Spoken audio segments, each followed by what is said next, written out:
let's dip back into the events in the Middle East at the moment. I'm joined by Israeli commentator and author Ehud Yaari, who's visiting Australia at the moment and joins us live from Melbourne. Good to speak to you again, Ehud. Good to be with you, Chris. I want to get your thoughts first up on the story that's dominated a lot of coverage out of Gaza in the past few days, and this is the attack by the IDF in Gaza that allegedly took out ambulance workers. There's counterclaims here about Hamas operatives using ambulances as cover and mistaken identities. Are we going to get to the bottom of this particular incident, and how does it play into Israel's attempts to end this war and eradicate Hamas?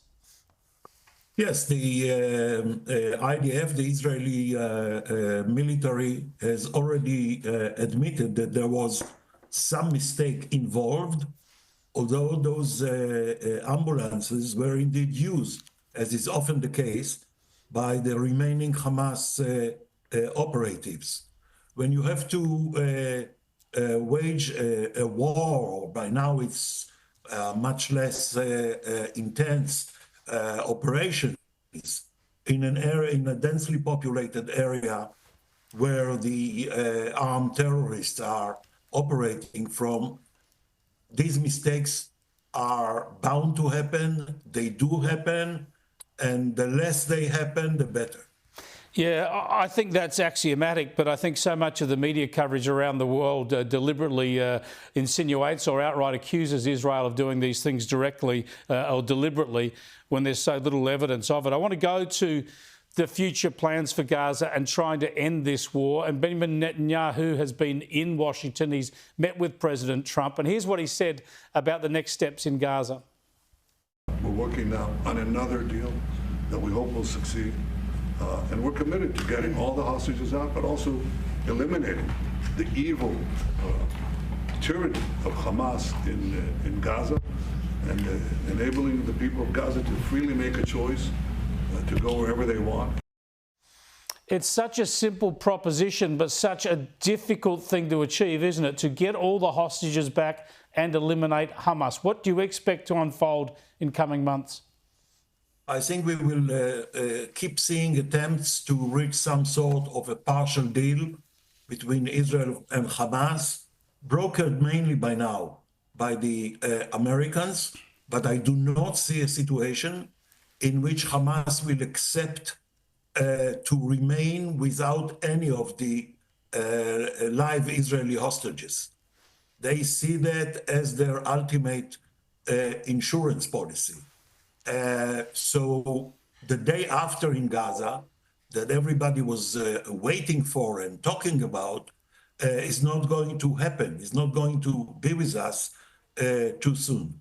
I think generally we have a situation in which Israel will keep our language mowing the lawn, or if you want, gardening, not allowing regrowth of Hamas in the Gaza Strip, in the same way that Israel doesn't allow the regrowth of the wild vegetation of Hezbollah in Lebanon. It takes a lot of gardening, but this is a process that will continue until Hamas is willing to contemplate what is on the table, which is disarmament or safe passage outside.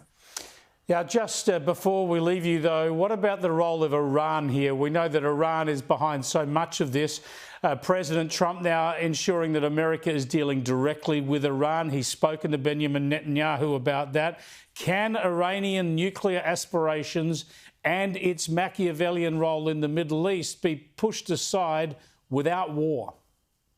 Well, I think, Chris, that Israel has managed, it took some time, but Israel has managed to clip Iran's wings all over the Middle East. Their axis of resistance, as they called it, is no longer there. And therefore, the Iranians understand that they cannot send a lot of good money that they don't have after the bad money that was lost.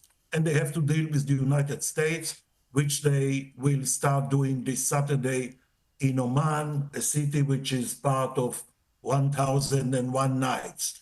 I think that the Iranians are willing to conduct a long process of negotiations with the United States, waiting to see how the trade war currently underway is going, whether China manages to turn it into its advantage, and whether Trump succeeds in getting a deal with President Putin over Ukraine. So we need to expect a very lengthy, extensive process of negotiations, of course, with ups and downs, etc. But bearing in mind that the Iranians have switched to a policy which I describe as nuclear deterrence rather than assembling a bomb.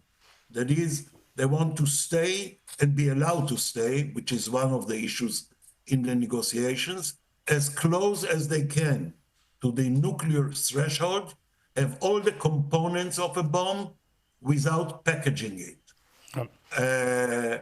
That's their current course. I think this gives an opportunity for negotiations, provided the Americans this time insist on a deal which will be far better, much more comprehensive than the 2015 deal signed under President Obama. Ehud, we are out of time. Thanks so much for joining us. I appreciate it. Ehud Yaari there, visiting Australia from Israel, talking about these Iranian negotiations as being extensive in time and deliberations. Donald Trump obviously likes to do things more quickly than that. We shall see.